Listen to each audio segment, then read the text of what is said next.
집에 돌아온 선재를 본 이찬봉의 얼굴이 굳었습니다. 그래서 네가 이 아이를 키우겠다는 것이냐? 예, 안 된다. 이 아이는 죄가 없습니다. 어머니의 마지막 부탁이었습니다. 제가 책임지겠습니다. 긴 침묵이 흘렀습니다. 이찬봉은 아이를 바라보았습니다. 아이는 새근새근 자고 있었습니다. 이찬봉의 굳은 표정이 조금씩 풀렸습니다. 이름은 뭐라 할 것이냐? 복동이라 하겠습니다. 복을 가지고 왔다는 뜻으로. 이찬봉은 한숨을 길게 내쉬었습니다. 두고 보자. 한 번만 실수하면 관하로 보낸다. 그것이 허락이었습니다. 마을에서 가장 먼저 아이 소식을 들은 것은 두부장수 박씨 아주머니였습니다. 세상에, 선재도련님이 아이를 데려왔다고? 박씨 아주머니는 당장 달려왔습니다. 그리고 아이를 보자마자 두 손을 모았습니다. 아이고, 이쁘기도 해라. 이 녀석이 얼마나 씩씩해. 아주머니는 그날부터 매일 아침 젖먹이 음식을 만들어 왔습니다. 아이 돌보는 법을 선재에게 가르쳐 주었습니다. 산파어멈도 도왔습니다. 마을 안악들이 돌아가며 아이를 봐주었습니다. 샘골 마을이 복동 하나를 함께 키우기 시작했습니다. 최 훈장은 선재를 불러 앉혔습니다. 선재야, 잘했다. 훈장님, 사람의 도리를 다한 것이다. 하늘이 알아볼 것이야. 선재는 노승의 말이 떠올랐습니다. 하늘은 중만큼 돌려주는 법이요. 복동은 무럭무럭 자랐습니다. 돌이 지나자 아장아장 걸었습니다. 두 돌이 지나자 뛰어다녔습니다. 3살이 되자 말을 또랑또랑하게 했습니다. 선재는 복동을 들쳐업고 산에 다녔습니다. 약초를 캐면서 이름을 가르쳐 주었습니다. 복동아, 이게 뭔지 아냐? 몰라요, 아버지. 칡이야. 이 뿌리를 캐면 배고플 때 먹을 수 있어. 먹어봐도 돼요? 그럼. 복동은 칡뿌리를 받아 힘차게 베어 물었습니다. 그리고 눈을 동그랗게 떴습니다. 달아요. 선재는 웃었습니다. 복동이 5살이 되던 해 봄, 첫 번째 신기한 일이 벌어졌습니다. 마을 어귀 느티나무 아래에 고양이 한 마리가 다리를 절며 앉아 있었습니다. 발에 가시가 깊이 박힌 것이었습니다. 어른들은 그냥 지나쳤습니다. 허나 복동은 쪼그려 앉아 고양이를 바라보았습니다. 한참을 바라보더니 선재한테 달려왔습니다. 아버지, 고양이 발에 가시가 박혔어요. 빼줘야 해요. 어떻게 알았냐? 고양이가 말해줬어요. 선재는 웃으며 고양이에게 다가갔습니다. 과연 발바닥에 굵은 가시가 박혀 있었습니다. 선재가 조심스럽게 가시를 빼주었습니다. 고양이는 복동을 한번 바라보더니 유유히 걸어갔습니다. 복동아, 고양이가 뭐라고 말했냐? 발이 아프다고요. 그리고 고맙다고요. 선재는 고개를 갸웃했습니다. 6살 되던 해 여름, 황서방네 소가 며칠째 여물을 먹지 않아 황서방이 걱정이었습니다. 이 소가 왜 이러는지 모르겠어. 먹지도 않고 저러고 있으니. 복동이 소 옆에 다가가 한참 소를 바라보았습니다. 그러더니 말했습니다. 배가 아프대요. 어제 뭔가 이상한 걸 먹었대요. 황서방이 어이없다는 듯 웃었습니다. 이 녀석이 소 말을 알아듣는다고? 선재가 소의 배를 살폈습니다. 배가 팽팽하게 부어 있었습니다. 체한 것이었습니다. 선재는 약초를 다려 소에게 먹였습니다. 다음 날 소는 여물을 개걸스럽게 먹었습니다. 황서방이 무릎을 쳤습니다. 세상에, 복동이 그 녀석이 정말 소말을 알아들은 거야?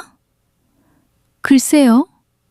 선재는 웃으며 고개를 저었습니다. 허나 속으로는 생각했습니다.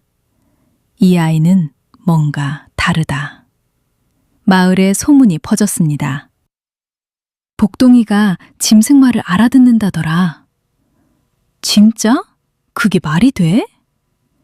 황서방 소가 증거잖아.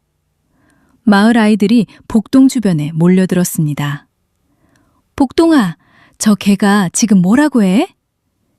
배고프다고 해. 정말? 어떻게 알아? 그냥 알아. 복동은 태어났습니다. 그것이 복동에게는 그냥 자연스러운 일이었습니다. 7살이 되던 해 가을, 복동이 두 번째 재주를 보였습니다. 선재가 산에서 약초를 캐는데 복동이 따라왔습니다. 한참을 걷다가 복동이 갑자기 멈춰섰습니다. 아버지, 저기. 복동이 가리킨 곳은 바위 틈이었습니다. 저기 뭐가 있냐? 약초요. 아버지가 찾던 거. 선재가 바위 틈을 살펴보았습니다. 놀랍게도 산삼이 자라고 있었습니다. 손가락 2마디만한 작은 산삼이었지만 분명히 산삼이었습니다. 선재는 눈이 커졌습니다. 복동아, 이게 산삼인 줄 어떻게 알았냐? 향기가 나요. 좋은 향기. 선재는 주변을 킁킁거려 보았습니다.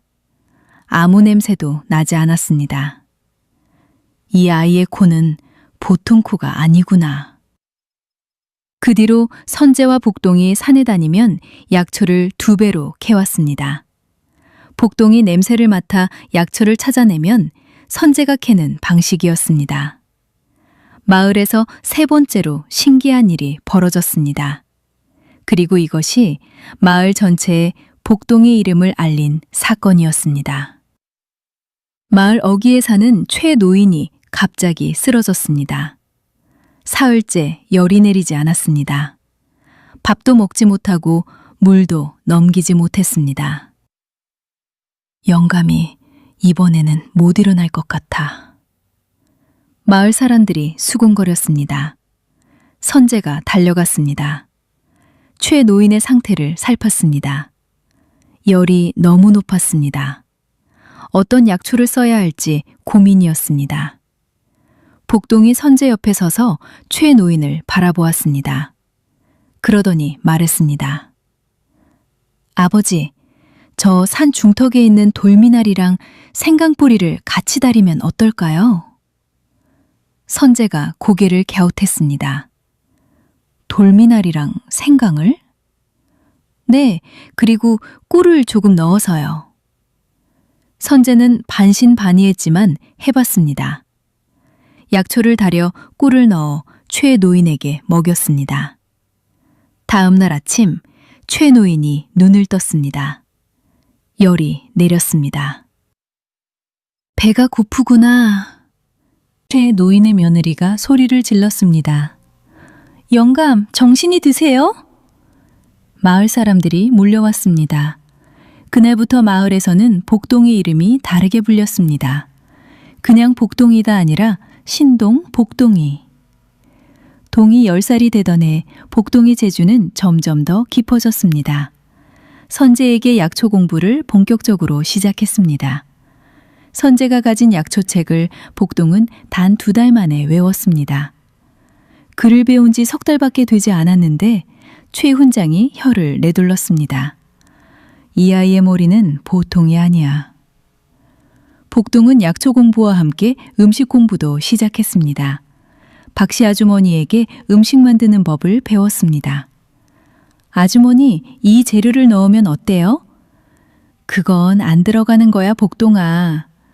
한번 해봐요. 맛있을 것 같은데요? 박씨 아주머니는 반신반의하며 넣었습니다.